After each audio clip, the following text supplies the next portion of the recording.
with the first leg of the quaddie. It's the Wilson Asset Management Handicap over the 2,000 metres. It's a benchmark 79 for the 3-year-olds. And this is one of those bigger fields we talked about, Mike. Plenty of depth on paper here. 6 last start winners in the race. Chris Waller, I think he's got 7. A few of them go all right as well. And speaking of going all right, Claire Cunningham, she's absolutely flying. And she's got Savvy Ken lining up after a big Canberra win. Yeah, she's flying, isn't she? She's a great young trainer. Good for conditions. The edge off, we think, on Saturday. Maybe fair to off-rails bias. We're changing it up in key factors over the winter. We're going to talk about these 3 key factors once on the show tonight. And we're going to play the same key factors in every single race because they're the biggest ones, putting it simply. Progression, which includes scope, stage of prep and trainer. Distance, other stage of preparation, which horses are suited.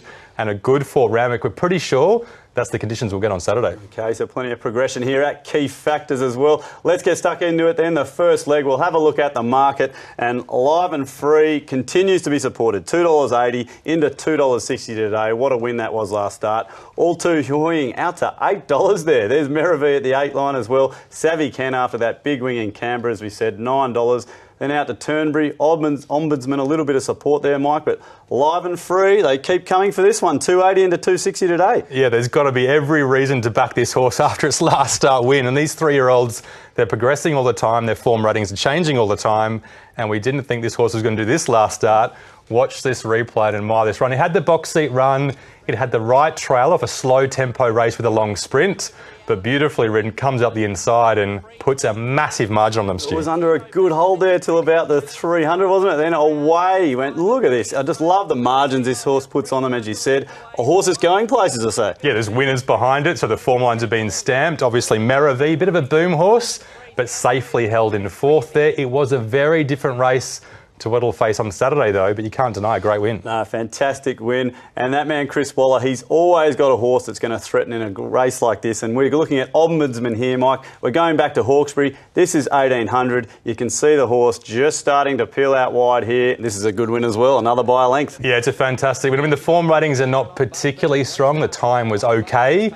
The horses behind it hadn't won for 10, 11, 12 starts, so it didn't beat much. But we talked about it before. 3-year-olds on the way up, you're looking for certain things. Can they stay? And this horse absolutely finds the line. And is he a genuine racehorse? There's no other horses around him, and he still wants that line, doesn't he? 2 replays with 2 huge margins there, Mike. We love seeing that here on Key Factors.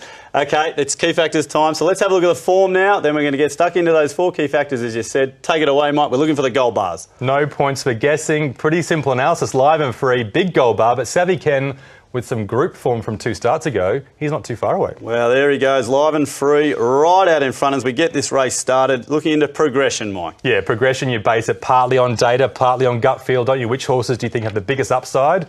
Live and Free obviously can improve again after that big improvement last start, but plenty of others have upside as well. Okay, a few making a little move, but it's Live and Free out in front. Distance at the stage of prep, importantly. Yeah, the trainer loves it up in distance. We think Live and Free will love the 2,000 metres as well, but Ombudsman, 1,800 metres to 2,000, he should be suited too. Okay, Live and Free way out in front here. Could this be a big moral, Mike? Good for Randwick. Well, just looking across the pages, not much Randwick form and not too many horses that are definitely Randwick types, but if you look deep into your form guide, Ombudsman's been there once before, I can't even say his name, and he should have won over 1,400 metres. Well, the lonely gold bar there for Ombudsman. Let's see how that pans out in the end.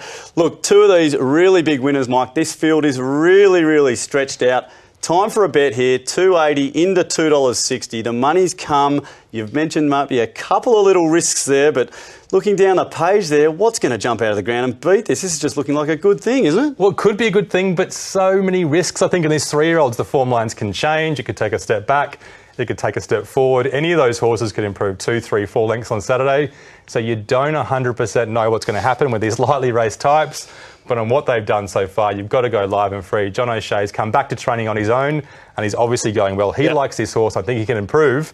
And we'll go for that Waller runner for the value bet each way, 11 to 1. And that runner is Ombudsman. That's the one. All right.